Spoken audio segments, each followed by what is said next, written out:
Halo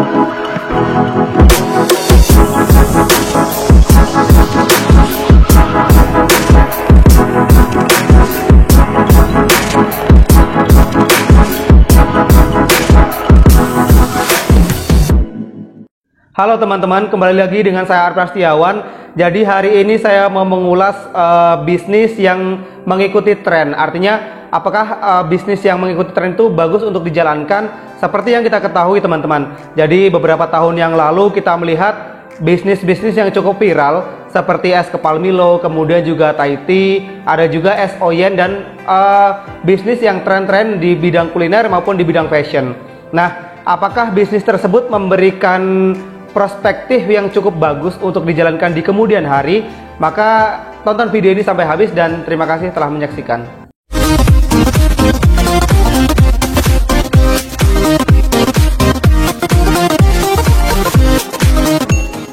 Oke, jadi saya mau mulai cerita dari apa yang saya alami terlebih dahulu ya teman-teman.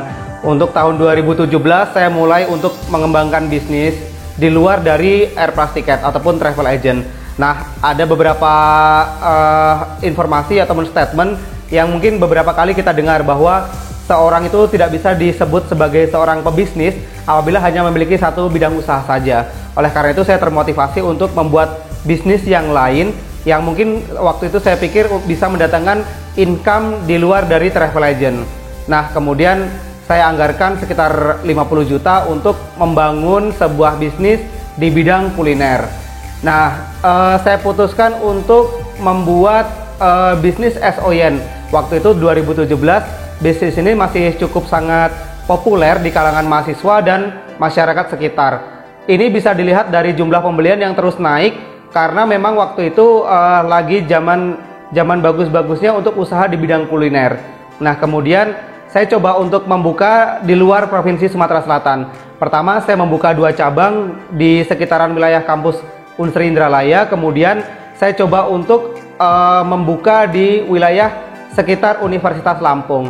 Artinya ada 6 outlet yang saya buka karena memang waktu itu benar-benar saya niat untuk membuka usaha yang lebih besar. Modalnya pun juga sudah saya perhitungkan dari awal. Tetapi saat itu ada salah satu hal yang mungkin saya anggap salah karena analisis bisnis yang saya lakukan itu kurang mendalam. Artinya saya cuma paham terkait analisa bisnis yang mungkin cukup simpel dan modal bisnis yang sudah saya keluarkan itu memang saya anggap waktu itu sudah cukup besar. Artinya dilihat dari modal ataupun kapitalnya pun sudah cukup, tetapi ilmu yang bisa saya kembangkan untuk menjalankan bisnis itu sebenarnya masih kurang atau hanya sekedar tahu-tahu saja begitu. Memang waktu itu saya pikir 50 juta itu sudah cukup bagus untuk merintis sebuah usaha, apalagi untuk waktu itu es oyen itu hanya butuh sekitar 2 hingga 3 juta lah untuk modal pertamanya. Kita tahu bahwa bisnis itu tidak bisa hanya dilihat dari modal saja teman-teman. Jadi artinya buat apa kita punya bisnis ataupun modal yang besar tetapi kita minim pengalaman, bahkan yang lebih parah kita tidak tahu ilmu untuk menjalankan usaha yang kita bangun tersebut. Ya pasti teman-teman bisa mengira ataupun menduga bahwa usaha yang saya jalankan di 6 cabang tersebut itu kolaps dan saya menerima kerugian puluhan juta rupiah. Itu bisa diperkirakan mulai dari 50 hingga 60 juta rupiah lah. Artinya memang saldo yang saya terima ataupun tabungan yang saya keluarkan untuk membangun bisnis yang saya cita-citakan untuk membangun apabila bisnis tersebut berkembang itu bisa menyumbang pundi-pundi rupiah dan tabungan saya malah saya terjerumus dalam lubang kebangkrutan. Artinya di sini saya belajar bahwa kita itu tidak bisa untuk mencoba ala kadarnya. Ya bisa saja orang berkata, ya mulai saja dulu bisnisnya, kemudian di tengah jalan kita sama-sama belajar. Ada juga orang-orang seperti itu. Tapi kalau saya pahami dulu apa yang menjadi konsep dan kita buatlah master plan. Artinya kita punya gagasan-gagasan, punya timeline yang harus dikerjakan.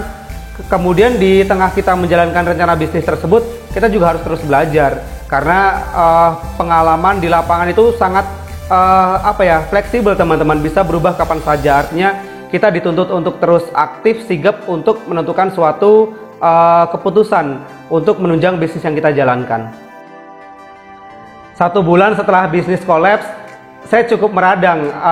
Bisa dibayangkan lah ya untuk mahasiswa Waktu itu saya lupa semester 6 atau 7. Pokoknya saya juga lagi mulai coba untuk garap proposal skripsi.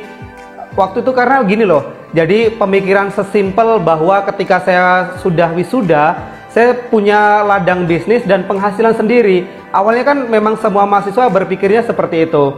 Nah, karena hal tersebut gini teman-teman, jadi saya tuh termasuk tipikal orang yang ketika memiliki ide itu berusaha sekuat tenaga untuk mengimplementasikan. Nah, di situ juga ada kelebihan dan juga ada kekurangan sebenarnya. Kelebihannya adalah kita tipikal orang yang mungkin sangat termotivasi dengan kesuksesan orang lain, kemudian juga karena latar belakang kehidupan yang mungkin awalnya sulit, disitulah kita berusaha untuk lebih maju dari kehidupan sebelumnya. Tetapi kekurangannya, kadang kita tidak memperhitungkan aspek-aspek bahkan segi terkecil pun seperti itu. Mungkin analisa-analisa yang mungkin kita anggap kecil, remeh, tetapi itulah yang mungkin bisa menghambat besar atau kecilnya bisnis kita di kemudian hari. Jika ditanya frustasi, itu pasti. Kemudian yang saya pikirkan waktu itu, karena modalnya sudah dihabiskan untuk membangun bisnis kuliner. Nah, Air Plus Ticket itu kan sebuah bisnis di bidang travel dengan dana talangan. Artinya sebenarnya dengan kerugian yang saya alami itu imbasnya juga balik lagi ke travel agent ataupun ke tiket yang saya jalankan.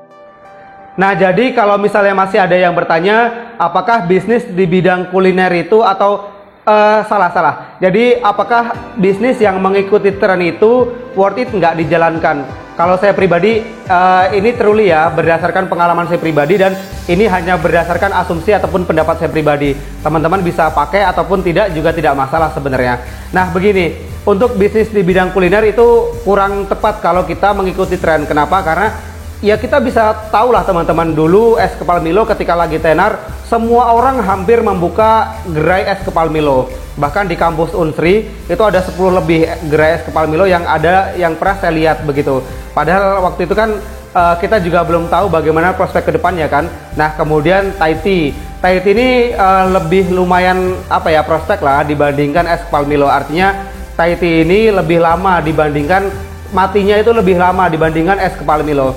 Kemudian es Oyen. Nah, es Oyen ini lebih di tingkat atau lebih di atas dari es kepal Milo dan juga Thai Tea. Tetapi juga akhirnya mati juga, tumbang. Sekarang di mana kita bisa jumpai dagangan ataupun outlet dari es Oyen itu sudah sangat jarang, bahkan mungkin sudah tidak ada lah.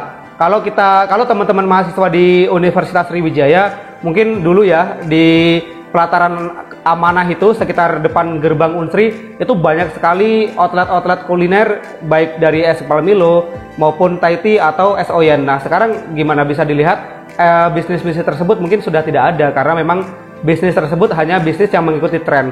Artinya ketika trennya sudah habis atau sudah tidak diminati oleh orang lain, ya mati, mau apa lagi, karena memang bisnis mengikuti tren jalan terakhir adalah bangkrut ataupun tutup seperti itu. Kemudian jawaban yang kedua, worth it ketika teman-teman menjalankan bisnis di luar kuliner. Artinya seperti fashion, terus kemudian lifestyle. Itu kan teman-teman juga mungkin harus mengikuti perkembangan zaman ya teman-teman. Bayangkan ketika teman-teman seorang desainer mungkin atau apalah gitu ya, yang memang mengikuti tren kekinian tetapi masih menggunakan mode jadul. Artinya contohnya seperti inilah, teman-teman yang hobi menjahit, pandai membuat desain pakaian, itu mungkin karena misalnya teman-teman bisa mengikuti tren, artinya tren apa yang sedang berkembang, tren apa yang sedang disukai di tengah masyarakat. Nah itu bagus untuk teman-teman bisa menjalankan usaha tersebut. Tetapi kalau misalnya teman-teman tidak bisa mengikuti tren, sedangkan bisnis yang teman-teman jalankan adalah bisnis yang menuntut bahwa teman-teman harus mengikuti perkembangan zaman.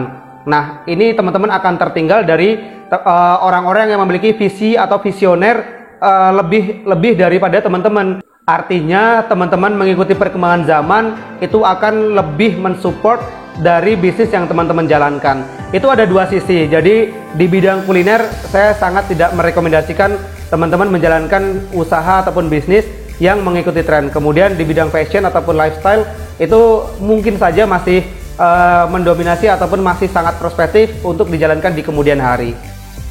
Nah oke teman-teman, jadi itulah penjelasan saya untuk video kali ini. Balik lagi ke teman-teman, apakah mau menjalankan bisnis di bidang kuliner lifestyle ataupun fashion yang mengikuti tren. Nah, untuk teman-teman yang punya rencana bisnis dan belum menjalankan bisnis tersebut, mau diskusi dengan saya, tulis di kolom komentar ya, nanti kita diskusi bareng. Oke, jadi cukup sekian penjelasan saya hari ini. Terima kasih sudah menonton, jangan lupa subscribe, karena apabila teman-teman subscribe, itu akan sangat membantu saya untuk lebih semangat lagi membuat video-video yang tujuannya menginspirasi dan memberikan edukasi. Terima kasih banyak dan sampai jumpa.